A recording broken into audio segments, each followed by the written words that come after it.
but then also, making sure that my people get in early, and that they're buying work. So as they rise, we all grow together. And thanks, Larry. And I want to introduce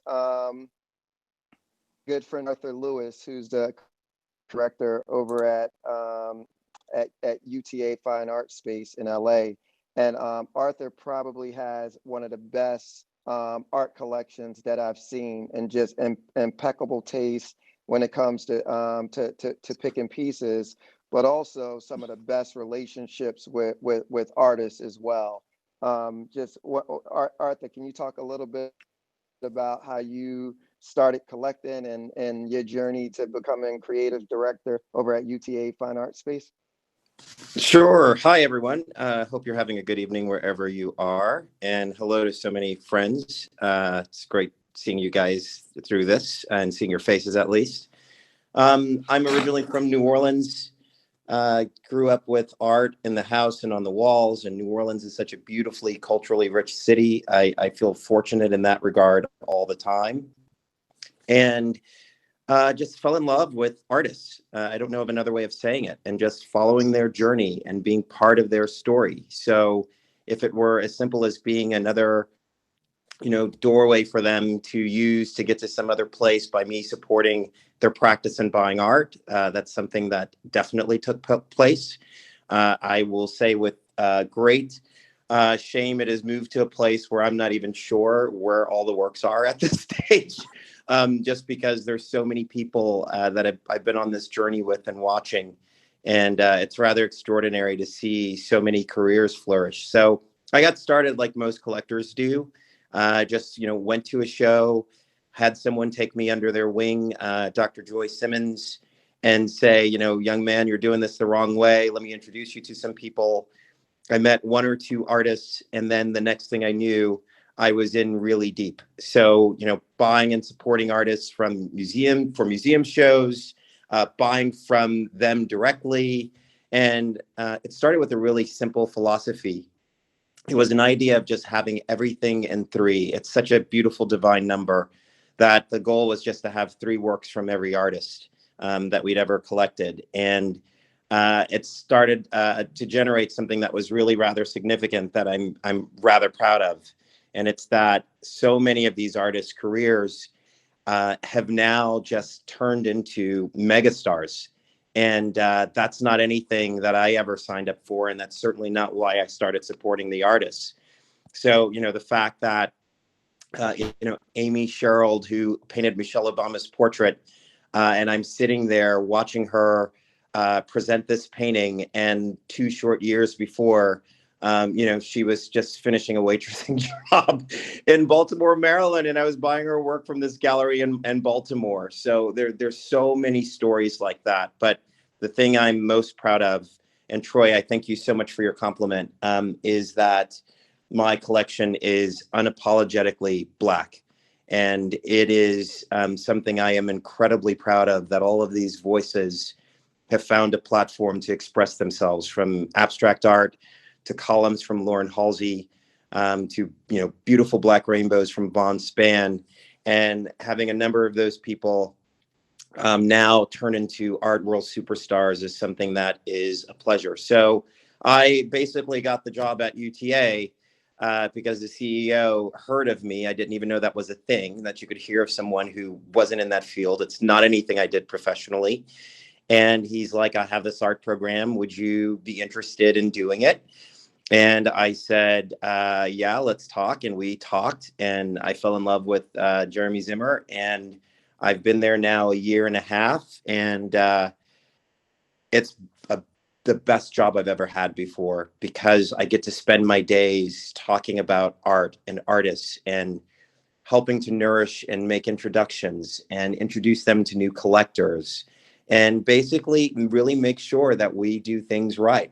I mean, the very first show that we put under when I joined was with Marianne Ibrahim. And we wanted it to be a show with lots of young voices who were just getting their foot through the, foot in the door, and just starting to build a great career. So now I laugh that it was Von Span and Marcus Jamal and Gerald Gibbs, and Jarvis Boylan, like, and Jonathan Lyndon Chase. Like, are you kidding me? These guys are all mega stars.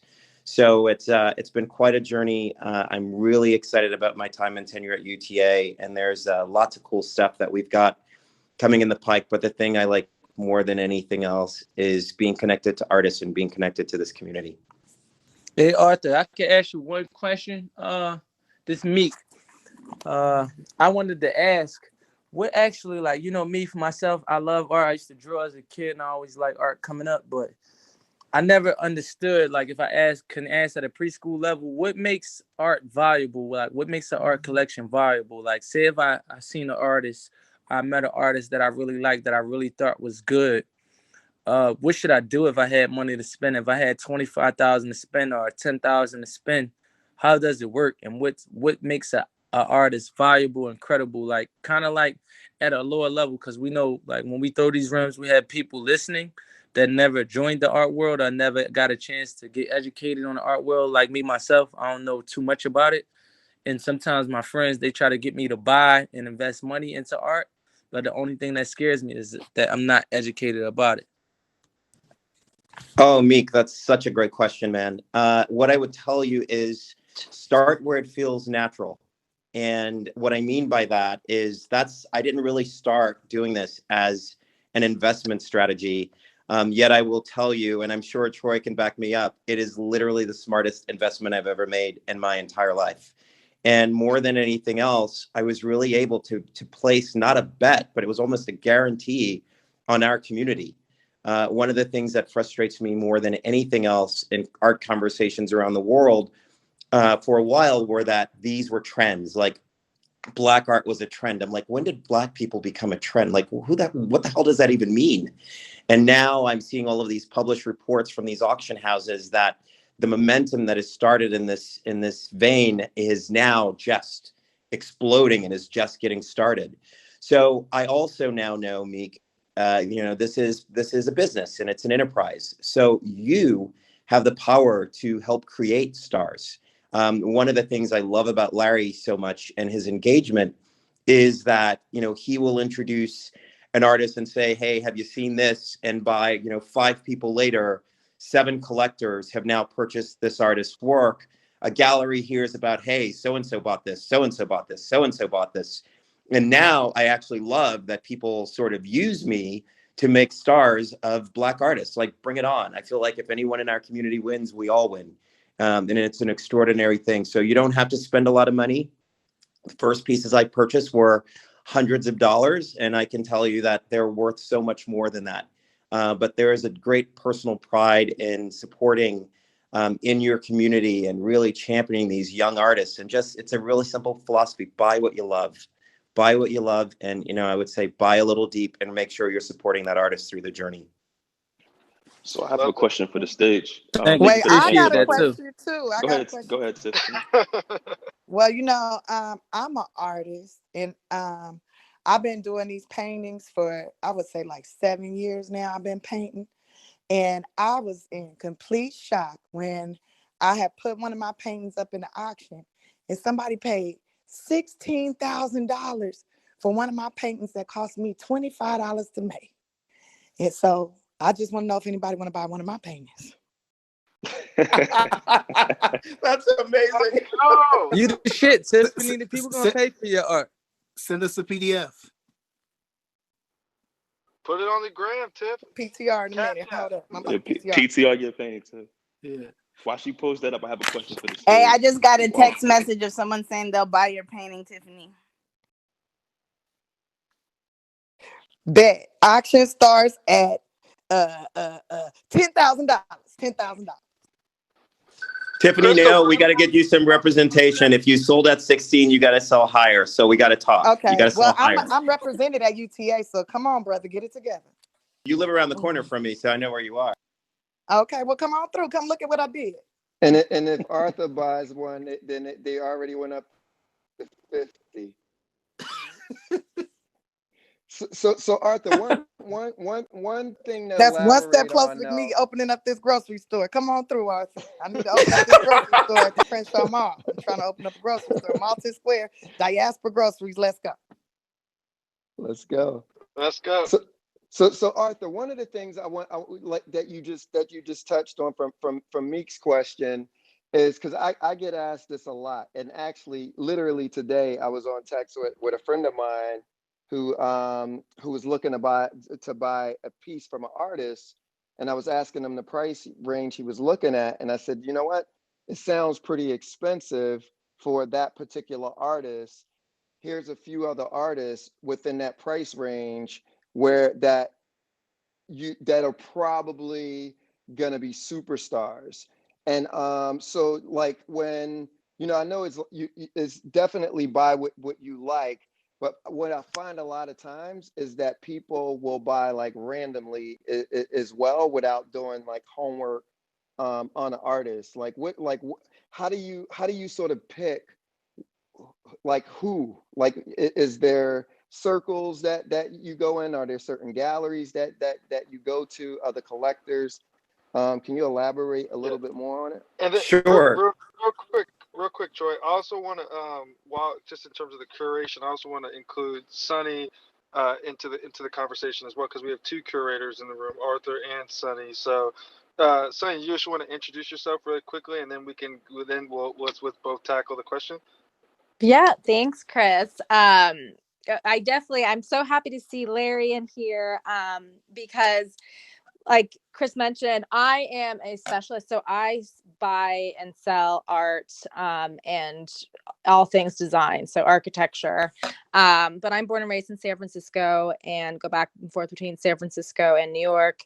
And I represent various Black collectors, and I work for ultra high net worth and high net worth families. So I've been really seeing the trends from the inside, like what families purchase, and I manage their collections. But I depend, right? Like I'm on the ground at the galleries, so I go in and out, but I depend on work that Larry does, right? So Larry helps influence where I'm looking. I'm doing my work too, but there are so many artists out there that it's just so hard to stay on top of everything, on top of me managing the families that I work for. And they're actually all not families. I work with a lot of bachelorettes and bachelors. But so how we identify the art is, we're in and out of all the art shows, all the galleries, and also doing studio visits. So I know like Larry covers studio visits and he covers everything across the world.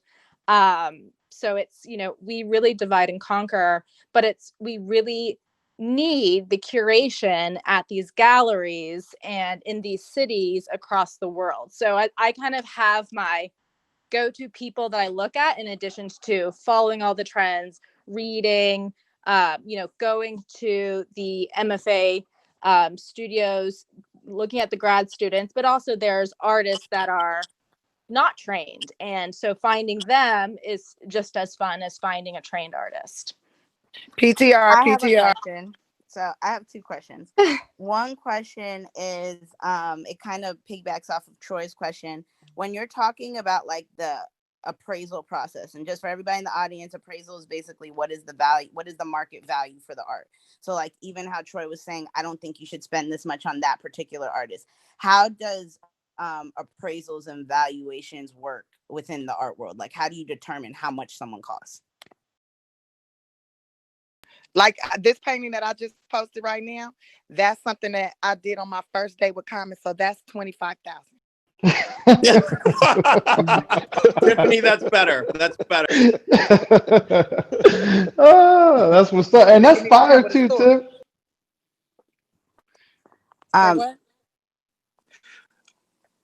Well, I think I can partially answer the question. I think a lot of times,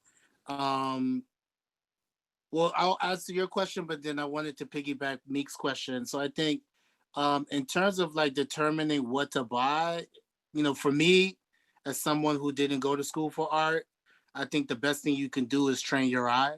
So look at a lot of art. And as Arthur said, go where it feels natural and train your eye in terms of like determining what you like, what you don't like. And then, talking to your friends who do collect or who are in the space and really kind of, beginning to build a thesis or a philosophy as to like, if you like Hebrew Brantley. Why do you like Hebrew Brantley versus liking a Lauren Halsey?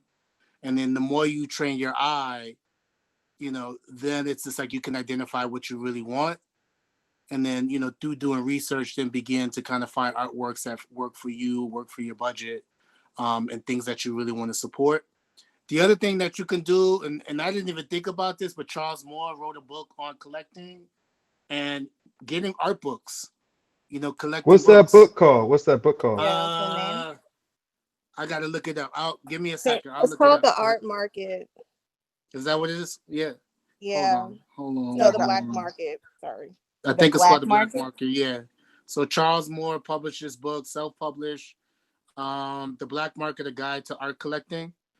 He's a brother, self-published the book himself, and like one of his first tips, which like I was kind of doing and didn't even realize, was just collecting art books, because like if you get a book on a Kehinde Wiley or a Von Span, there's usually an essay that kind of goes in depth into what the work is about. They'll have images about the work, and that's for anybody, for any budget. You can get an art book for $20, $30, $40, and kind of start there. I think the mistake that people do is they try to jump in quick, because like particularly if we're looking at this particular moment, there's so much energy and attention around Black artists, Black figuration, and whether you're buying for investment or buying for love, people just want to be part of the ecosystem.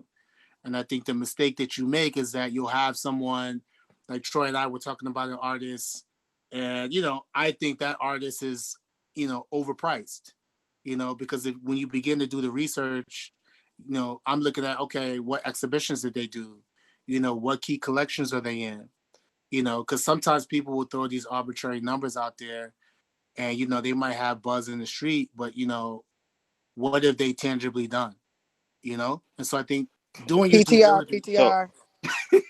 So doing your due diligence, I think, is super important. And then I think going back to the valuation thing,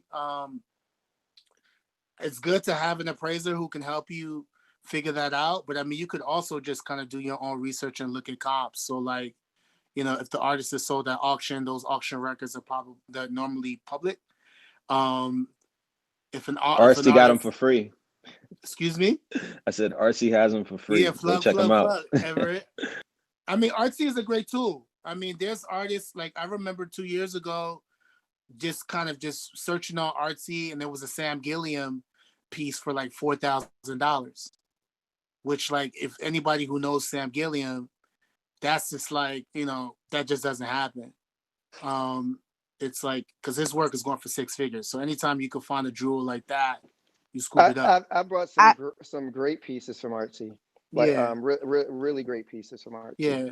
I- But I at the last point, at the end of the day, it's economics, right? So it's what the market can bear, right? So if the market can bear 5,000, 10,000, 20,000, 50,000, that's usually going to give you an idea or ballpark of a potential valuation. And anybody who's in business, you'll know sometimes those valuations are inflated, and so you got to determine, do you agree with what the market is saying?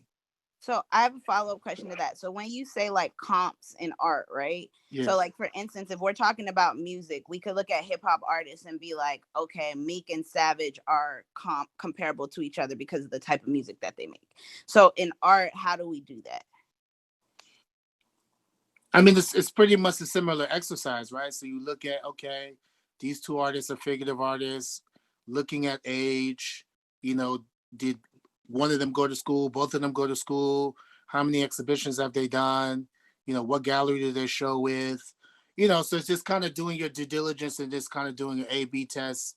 But it also comes down to what your philosophy is, because some collectors, having an MFA is important. For me, that's not necessarily the case, because I know a lot of people who have MFAs and they're on the side of a milk carton. MFA doesn't guarantee that you're going to be a good artist. I mean, What if you was in the Los Angeles Children's Museum? That counts. Okay, good. Because I've been an artist since I was 7. Let's go. Oh my God. Me too, Tiffany. I'm an artist too. I used to draw too myself. My shit Man, worth I something still too. draw. Here's Larry and another thing to Desiree, consider. both of you guys. Oh, go ahead, Oh, Arthur. sorry. No, I was saying here's another thing to consider.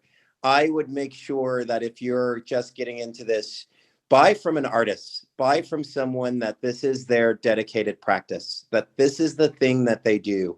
Because what you want to be able to do is look out the long term with them and make sure for them and for you that you got started from a really great place. So, Tiffany, I'm going to come around the corner. I'm going to buy your painting. I'm going to make sure I support you. I'm going to introduce you to my friends. Troy's going to buy one. Katira's going to buy one. We sit on museum boards. We introduce you to the museum board. The next thing you know, you're 100 grand. So it's really that continuation of supporting from the very beginning and making sure that that person's craft is just that. Because if you're buying from someone who's potentially, this is maybe a hobby and not an artist since age 7, as Tiffany just told us she was, it creates a little bit more risk. It doesn't mean that they're less talented. It doesn't mean that they are not, the investment in their work is going to, not go up. It just means that you have a very focused philosophy in looking at it. A master of fine arts is something that is rather extraordinary. But as Larry said, there are many artists who are out there who are incredible, who can just, with relationships, turn into superstars.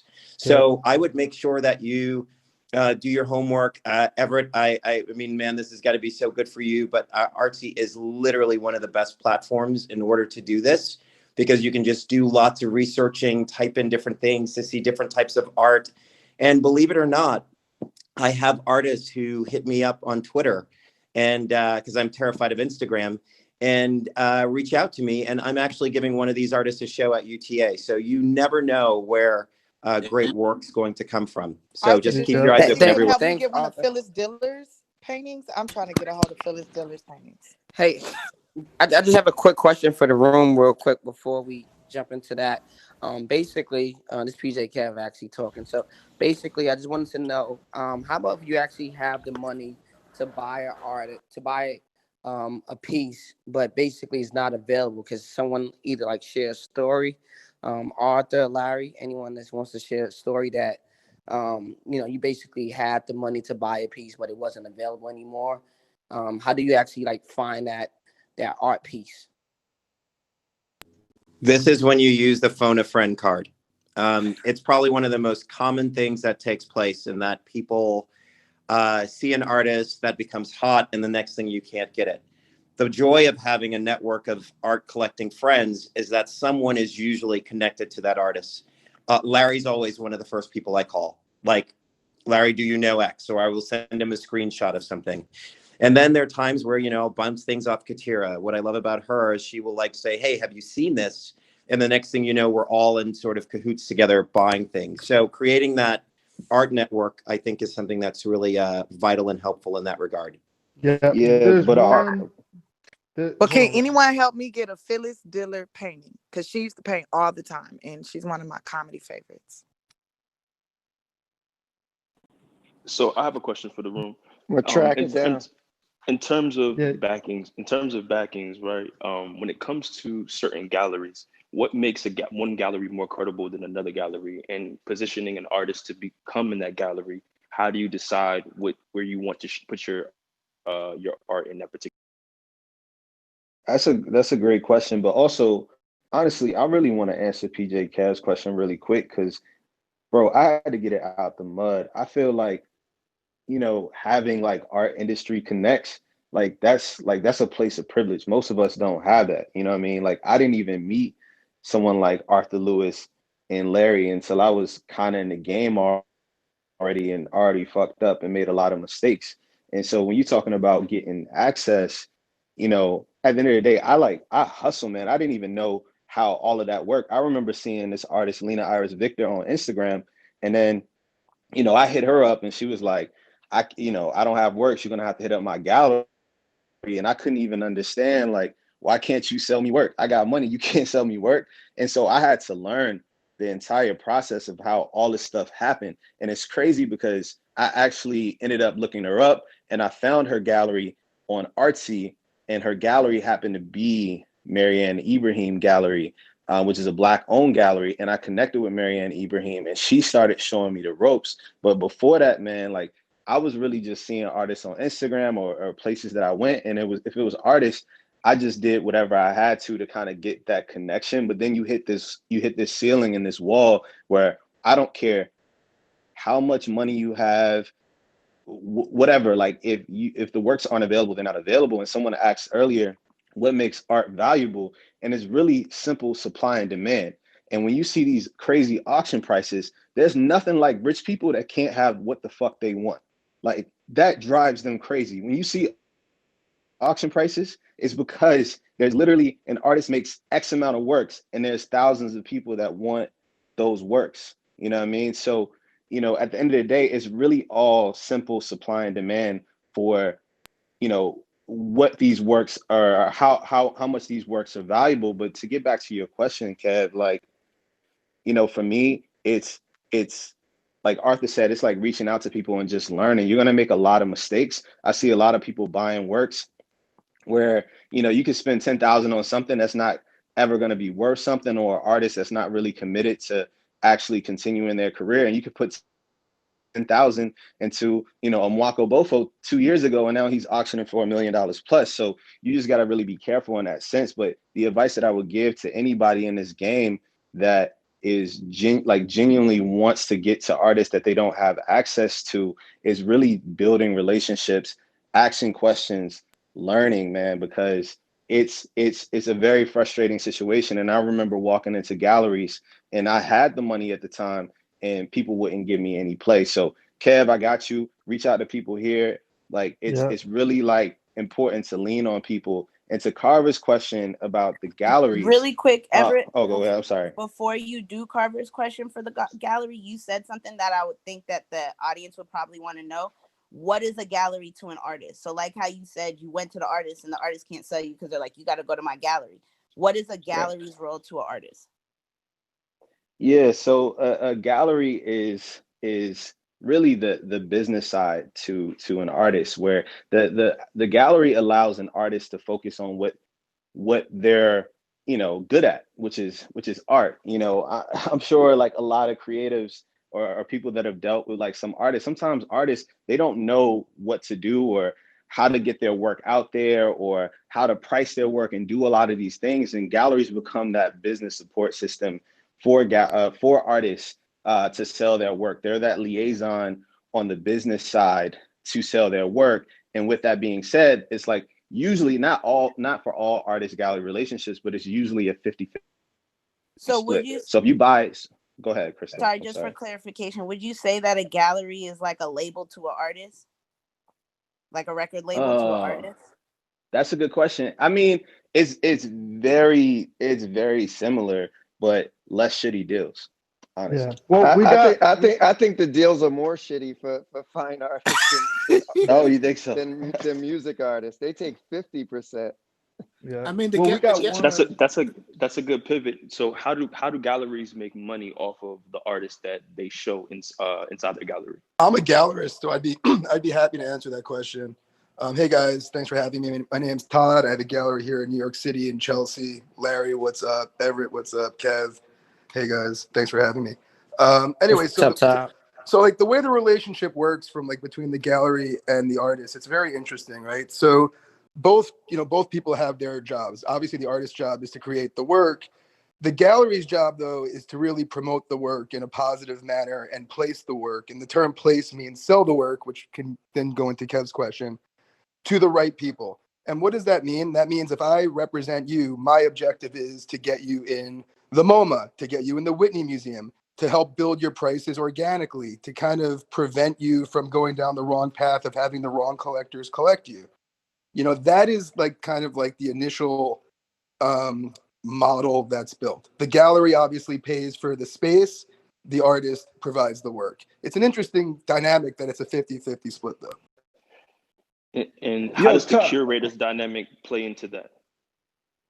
So the curator generally has relationships with the gallerist. So like, for example, I have a show up right now, an artist named Raven Half Moon. We've had 4 curators come through the gallery to look at her work, you know, possibly thinking about putting it in like a show in their museum. Yo, Todd, real quick, I want to ask you, what is the wrong collector? Well, What does Kendall, that mean?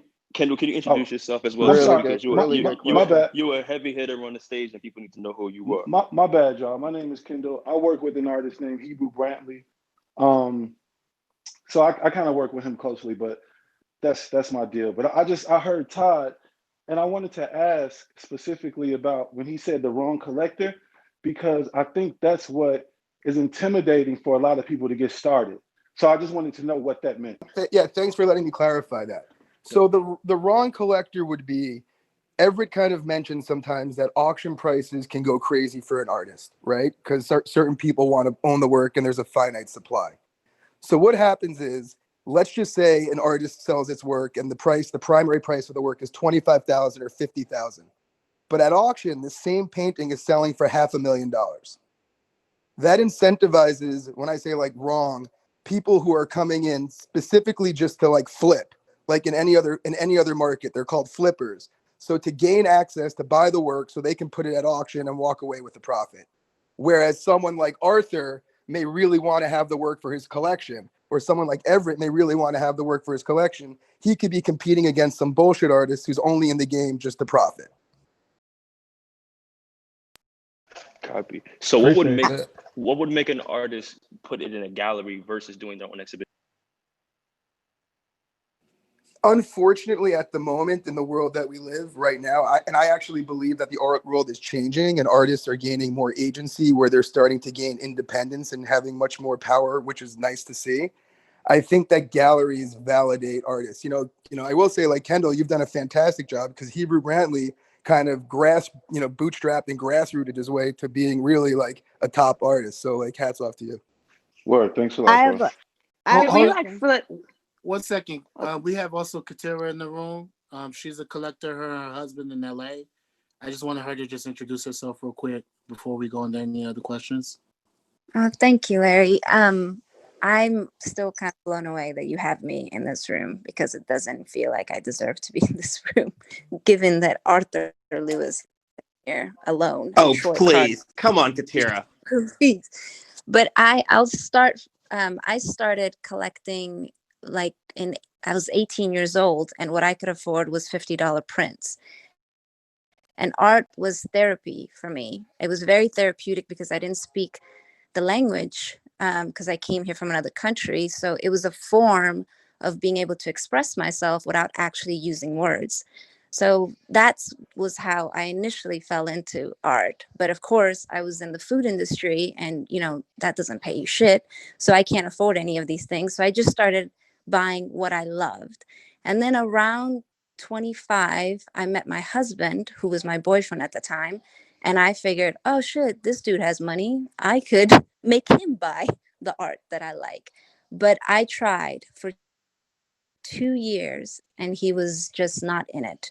There was something about the art world that's so risky, especially for somebody who is an artist himself and he's in the film industry. So for him, he was like, I don't know when my next paycheck is, and you want me to spend $15,000 on this?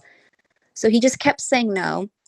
I'm working at 11 Madison Park in New York at the time, making like $500 a week. We both walked into a gallery and he saw these 80s boombox prints. They were photography pieces, but there was a 12 set and it was $12,000. And he really took to it, but at the time he was like 12,000 is too much money. So when he went back to LA, I walked back into that gallery. I put that on my credit card, which had a max of 14,000, maxed out my credit card, bought him the gift for his 40th birthday. And that slowly got him to open up to art, but very slowly. So in the process of him saying no to everything, what I did was every time I fell in love with somebody that I couldn't personally buy, I called an Arthur Lewis, or I called another friend, or I called another friend. And eventually, like if I came across Jordan Castile and her pieces were $5,000 at the time, but we couldn't buy it, I called a friend up. I was like, listen, I really think you should get this girl.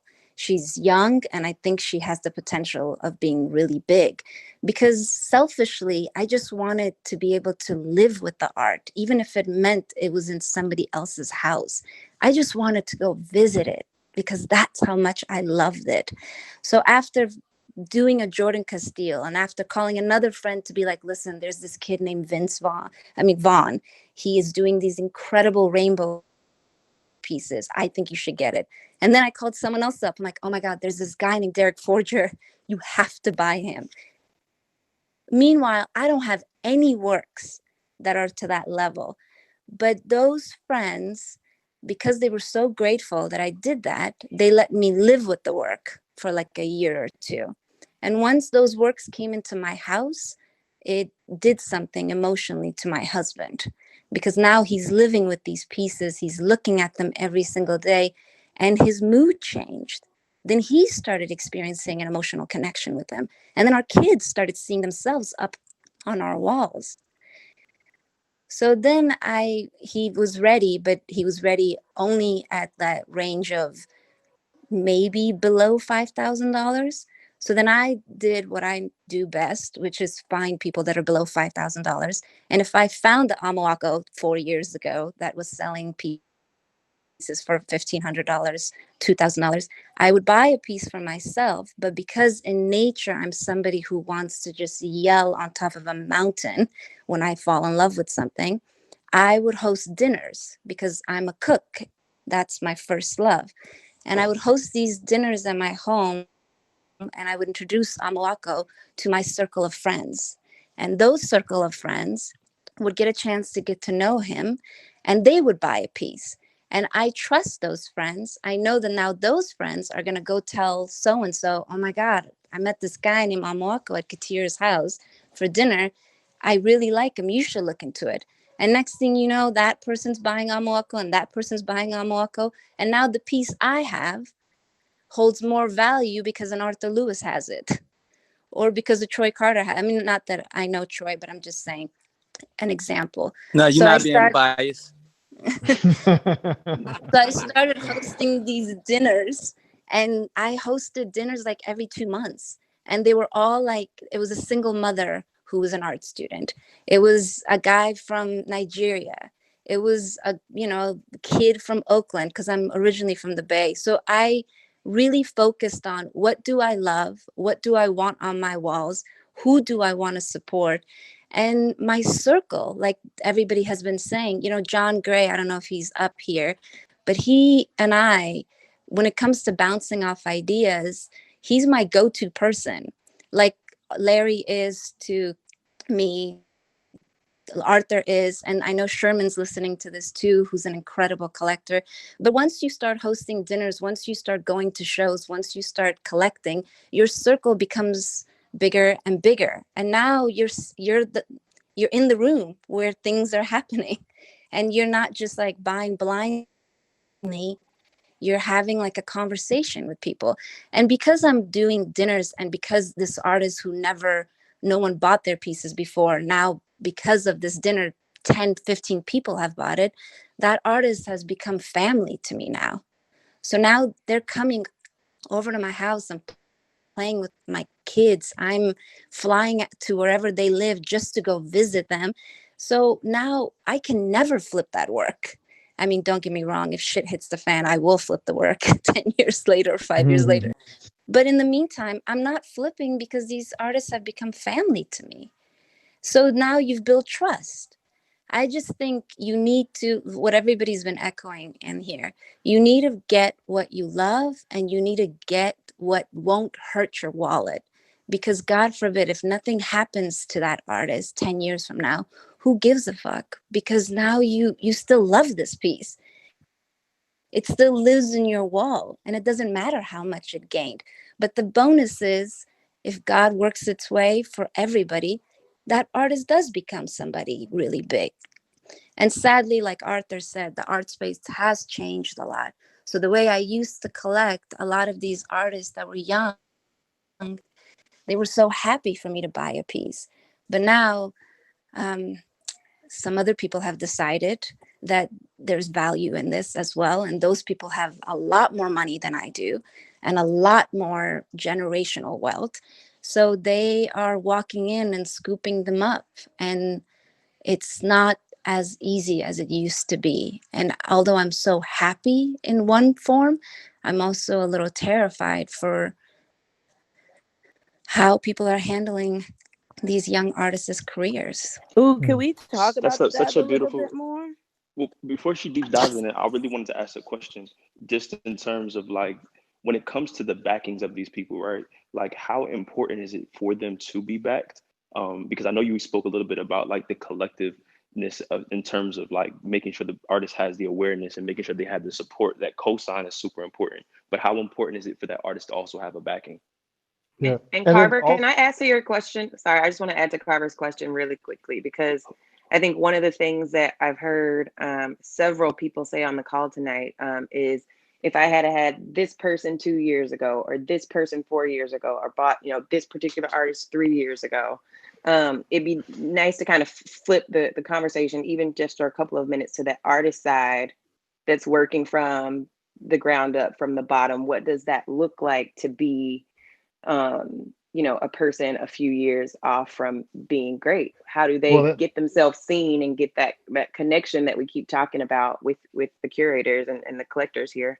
we I love should that question, bring, Megan. I think we have probably one of the best artists of our generation right now with Nelson in the room, and my brother Yes. Tim, that was actually able to connect us a long time ago, just at a random barbecue. He's like, "Yo, meet my friend Nelson." And I didn't even know who he was. He's just a super good brother. And then come to find out, like has been through this entire journey of now becoming one of our generation's top up and coming artists. And so maybe Tim and Nelson, it'd be great just to, especially to get your perspective as an artist, and also kind of, your journey into making it, as we would call it, into the big league, so to speak.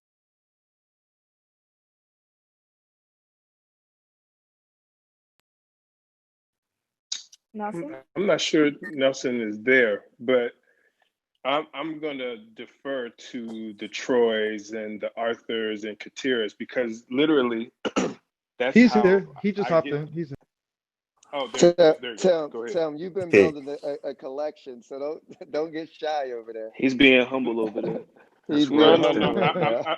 I'm definitely not being shy, but You Troy knows guys I too, sat like down with being Troy. humble is like the reverse thing in here. Like this like a motivated room. When we hear people doing well, we see it, we learn, and we earn from like you guys, what you guys do and what y'all bring to the table. So like if you did a lot, it'd be like more gratificating. Like, and you don't have to speak your personal business, but like you don't have to be humble in here. We love that. Like it motivates us to like the fullest extent when y'all speak on y'all Absolutely. accomplishments. Before Nelson speaks real quick, but me to your point, not being humble, but the valuable thing I'm going to say is what Katira and Arthur and them have said. Like I said, Troy will tell you, I've sat with Troy and we've discussed this, and Troy's put me on to stuff. And Arthur, who, I met a couple months ago, and my wife and I, we fell in love with him, and he put me on. I've been to Katira's dinners. So I'm just echoing what they echoed. The value that I have, even though I have some pretty nice pieces, is listening to the people on stage. So, and I met Nelson in South Africa a couple years ago, but I'm sure he'll get into his story. Appreciate that, Tim. Hello everyone. Nelson, what's up? What's First up, of brother? all, What's up, man? Appreciate you popping in, bro. Welcome to Culture Currency. Nelson. Thank you. I mean, it's as an artist, and I'm gonna actually speak from an artist perspective. I think one of the most interesting thing, because I'm based in Africa, which is quite a very interesting continent, because the one of the most pleasant thing was that the country that I'm born in, it had actually quite an interesting and a strong economy in the arts, which that sort of give me quite a strong quite a strong foundation as an artist.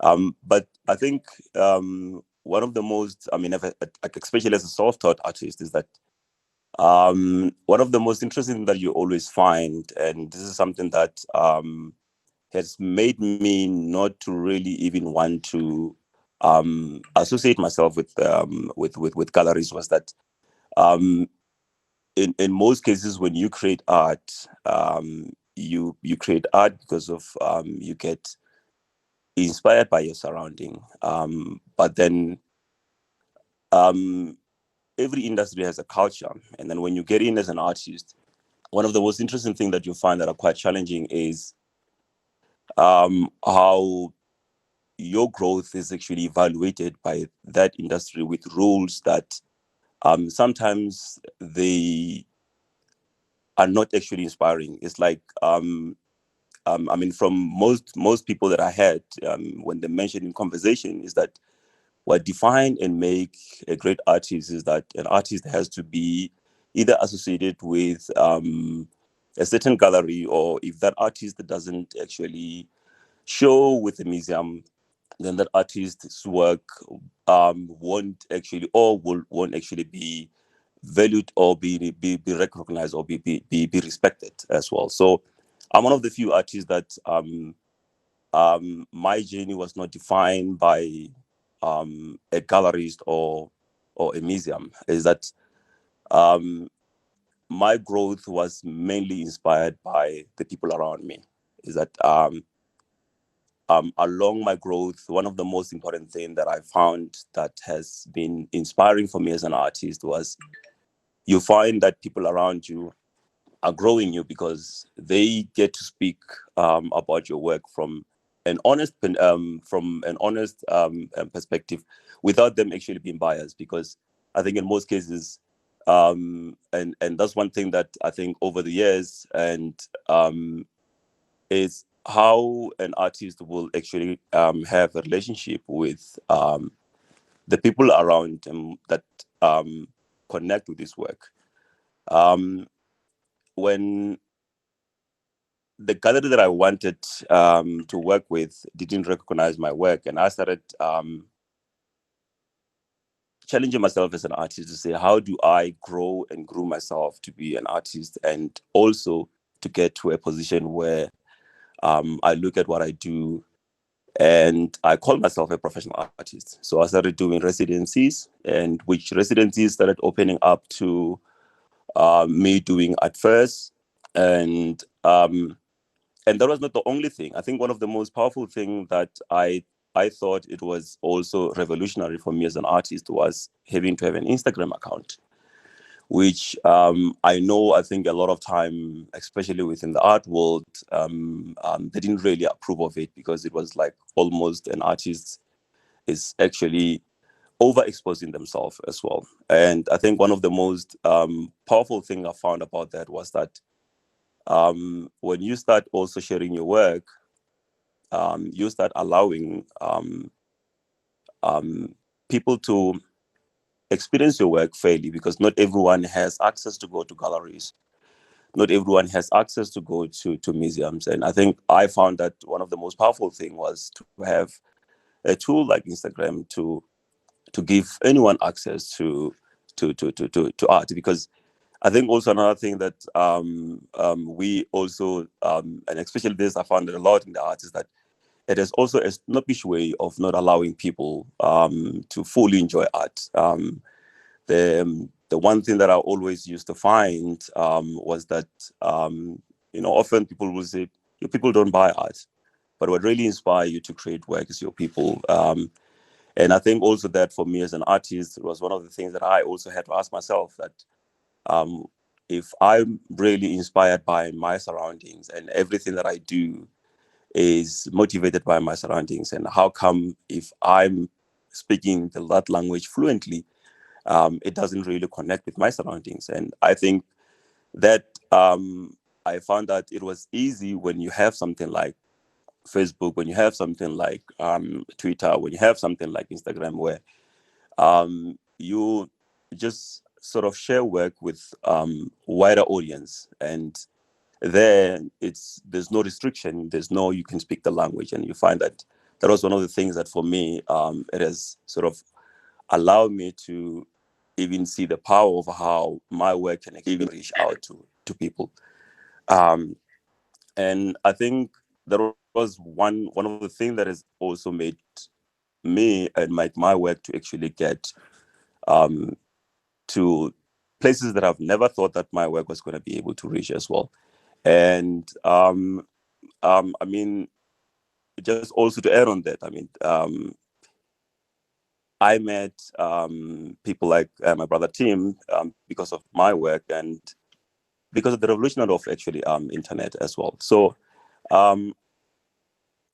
do I, as an artist, look at my success would be because my work will be within a certain collection?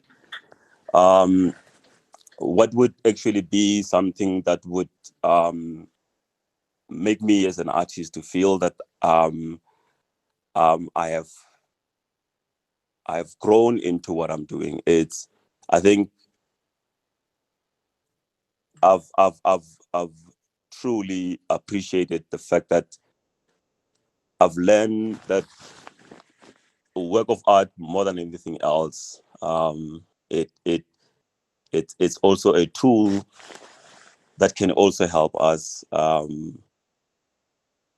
appreciate other cultures as well. And what